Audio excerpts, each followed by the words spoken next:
नरेटिव्हची लढाई सर्व स्तरावरती सुरू आहे. त्यात तुम्ही कठपुतली बनू नका, तर सजग प्रेक्षक बना. पडद्यावर जे दाखवलं जातं त्याची साधक-बाधक चर्चा करून रसग्रहण करा, असं आवाहन लेखक, दिग्दर्शक व अभिनेते योगेश सोमण यांनी रसिकांना केलं आहे. ठाण्यातील रामभाऊ म्हाळगी या स्मृती व्याख्यानमालेमध्ये चित्रपटसृष्टीची बदलती परिभाषा हे 7वे आणि अंतिम पुष्प सोमण यांनी गुंफले. त्यावेळी ते बोलत होते.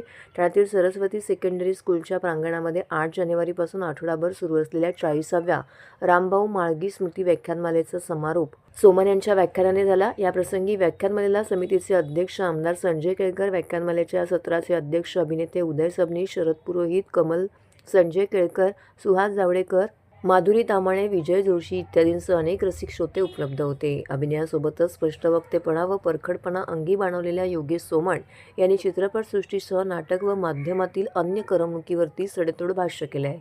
करमणुकीच्या कुठल्याही सादरीकरणाचा भारताच्या समाजमनावरती काहीही परिणाम होत नाही हे स्पष्ट करताना सोमण यांनी घाशीराम कोतवाल नाटकाच्या नांदीपासून कथानकापर्यंत आणि कीर्तनाच्या फॉर्म्समध्ये मांडलेल्या महानिर्वाण नाटकाची खुमासदार मीमांसा केली आहे. चित्रपटांमधील सिनेमॅटिक विरोधाभास दर्शवताना सोमण यांनी शोले व अन्य चित्रपटांचे दाखले देत इकोसिस्टीम समीक्षकांच्या एकंदरीत दृष्टिकोनाबद्दलही नाराजी दर्शवलेली आहे. सिनेमातील 782 बिल्ला अशा छोट्या छोट्या गोष्टीतून नरेटिव्हची सुरुवात सिनेमांमधून झाल्याचं नमूद करून सोमण यांनी 2001 ते 2014 पर्यंत विविध माध्यमातून मोदींना रावणापेक्षा मोठा मौत का सौदागर म्हणणं तसेच मोदी पंतप्रधान बनणे हे व्यापक कट होता असं वक्तव्य करून त्यांना विलन ठरवण्याचा प्रयत्न केला गेला आहे.